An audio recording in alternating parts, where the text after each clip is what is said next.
Last class में हमने growth और डेवलपमेंट के बारे में पढ़ा था। इसमें हम ग्रोथ और डेवलपमेंट के स्टेजेस के बारे में पढ़ेंगे।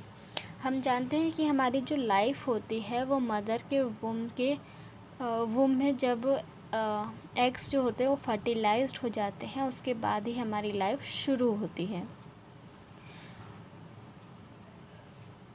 और हम जन्म से पहले और जन्म के कुछ सालों बाद तक हम अपने जो भी फैमिली मेम्बर्स होते हैं या दूसरे लोग होते हैं उन पर डिपेंडेंट होते हैं अपने किसी भी काम के लिए, चाहे वो खाना खिलाना हो, कपड़े बदलना हो, कुछ भी काम करना हो, हम दूसरे पे ही डिपेंड रहते हैं।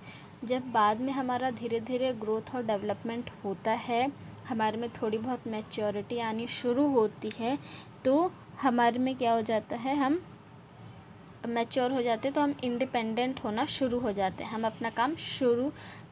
अपना काम खुद से करना शुरू कर देते हैं। तो जब हमारे अंदर पूरी तरह से हम मैच्योर हो जाते हैं तो उसको क्या बोला जाता है, एडोलेसेंस बोला जाता है। और एडोलेसेंस के बाद हम क्या हो जाते हैं, जब एडोलेसेंस हमारा ख़त्म हो जाते हैं तो हम एक एडल्ट मेंबर बन जाते हैं सोसाइटी के लिए।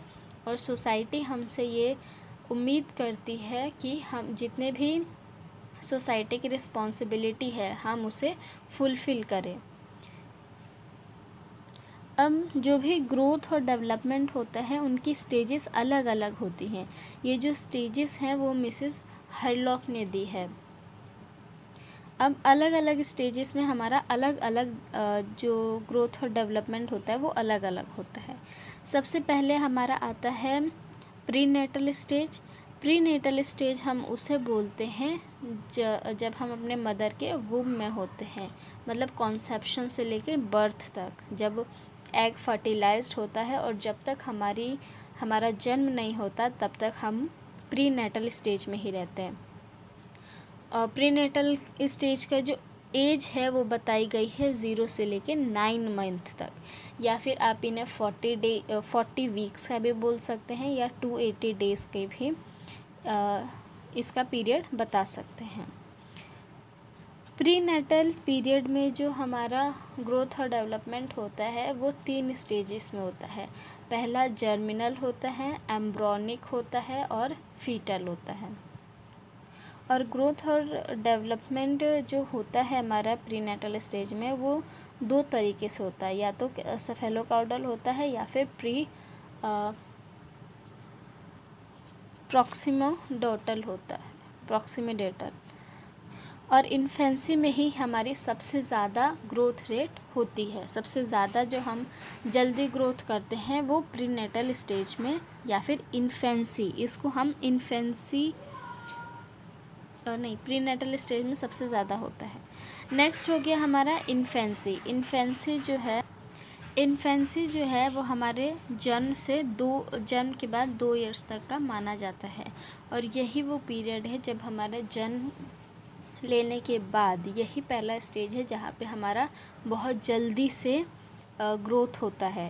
प्रीनेटल तो जन्म से पहले हो गया, अगर जन्म से बाद का पूछता है तो इन्फेंसी ही ऐसा स्टेज है जहाँ पे बहुत जल्दी हमारी ग्रोथ होती है। इनका जो एज पीरियड है इनको भी ध्यान रखना ज़रूरी है। जो इन्फेंसी है वो 0 से 2 इयर्स तक का है और प्रीनेटल में आपका 0 से 9 मंथ का मान सकते हैं, या फिर 40 वीक्स का, या फिर 280 डेज़ का। नेक्स्ट हमारा है चाइल्डहुड स्टेज। चाइल्डहुड स्टेज जो है वो 3 से लेकर 12 इयर्स तक का माना जाता है। अब चाइल्डहुड जो है इसको 2 पार्ट्स में डिवाइड कर दिया गया है। एक तो आता है अर्ली, और इसको मैं ई से लिख दे रही हूँ, ई का मतलब अर्ली मतलब पूर्व।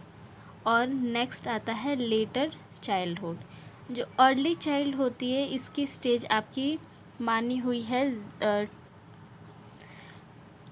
अर्ली चाइल्डहुड की जो एज मानी गई है वो 2 से लेके 6 इयर्स तक की मानी गई है। और लेटर चाइल्डहुड की जो एज मानी गई है वो 6 से लेके 12 इयर्स तक की मानी गई है। ठीक है, क्योंकि इन्फेंसी जो है वो 2 इयर्स तक है, उसके बाद 2 इयर्स के बाद जो है हमारी अर्ली चाइल्डहुड स्टार्ट हो जाता है, अर्ली चाइल्डहुड स्टेज स्टार्ट हो जाता है जो 6 साल तक चलता है। उसके बाद लेटर चाइल्डहुड 6 साल के बाद 12 साल तक चलता है।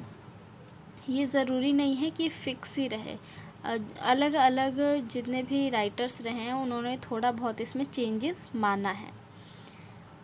नेक्स्ट है हमारी एडोलसेंस एज। एडोलसेंस जो एज है वो जनरली मानी जाती है 12 से लेकर 19 ईयर्स तक, क्योंकि 12 ईयर में तो हमारा चाइल्डहुड स्टेज ख़त्म हो गया। अब इसके बाद एडोलसेंस होता है 12 से लेकर 19 तक। लेकिन WHO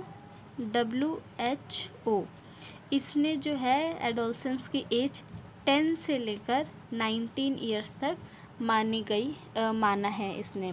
वर्ल्ड हेल्थ ऑर्गेनाइजेशन ने एडोलसेंस की एज क्या मानी है, 10 से लेकर 19 ईयर्स तक। और ऐसे जनरली देखा जाए तो इसकी जो स्टेज है वो 12 से 19 ईयर्स तक मानी जाती है। और इस बुक में जो दे रखा है वो 13 से लेकर 19 ईयर्स तक माना है इन्होंने। तो यही 1-2 ईयर्स का डिफरेंस आपको मिलेगा, अलग अलग राइटर्स की अपनी उन्होंने अपने अकॉर्डिंग स्टेजेस दे रखे हैं, स्टेजेस के एज। नेक्स्ट है अडल्टहुड जो है 20 के बाद हमारी शुरू हो जाती है, और जब तक हमारी डेथ नहीं होती तब तक हम अडल्ट ही रहते हैं।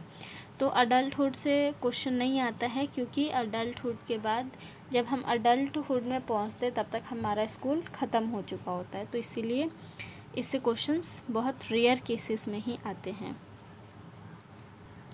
अर्ली चाइल्डहुड की जो एज है वो 2 से लेकर 6 ईयर्स तक की है, और लेटर चाइल्डहुड की जो एज है वो 6 से लेकर 12 ईयर्स तक है। जो लेटर चाइल्डहुड है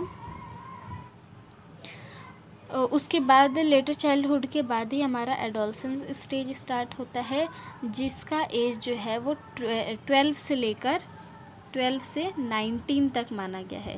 लेकिन WHO ने, वर्ल्ड हेल्थ ऑर्गेनाइजेशन ने एडोलसेंस की एज जो है वो 10 ईयर्स से लेकर 19 ईयर्स तक को माना है। नेक्स्ट अडल्टहुड है। अडल्टहुड 20 के बाद, या आप 19 के बाद भी बोल सकते हैं। 20 के बाद जितना भी हम, जब तक हमारी लाइफ चलेगी तब तक हम अडल्टहुड में ही रहते हैं।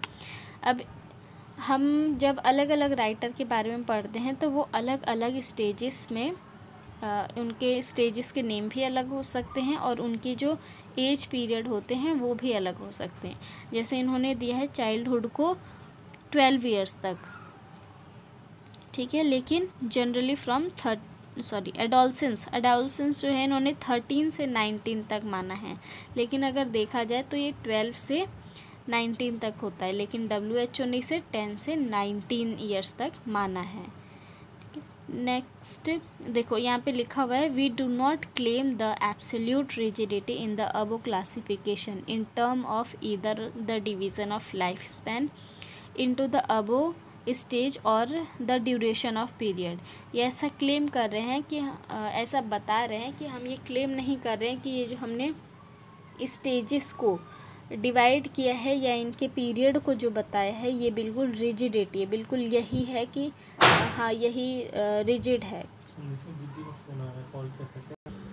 ऐसा नहीं कि इन्होंने जो स्टेजेस बता दी है वही रहेंगी, इनमें थोड़ा बहुत ऊपर नीचे या थोड़ा बहुत चेंजेस हो सकता है। आज हमने ग्रोथ और डेवलपमेंट की स्टेजेस कर ली, इनको हम एक्सप्लेन करके भी करेंगे नेक्स्ट क्लास में।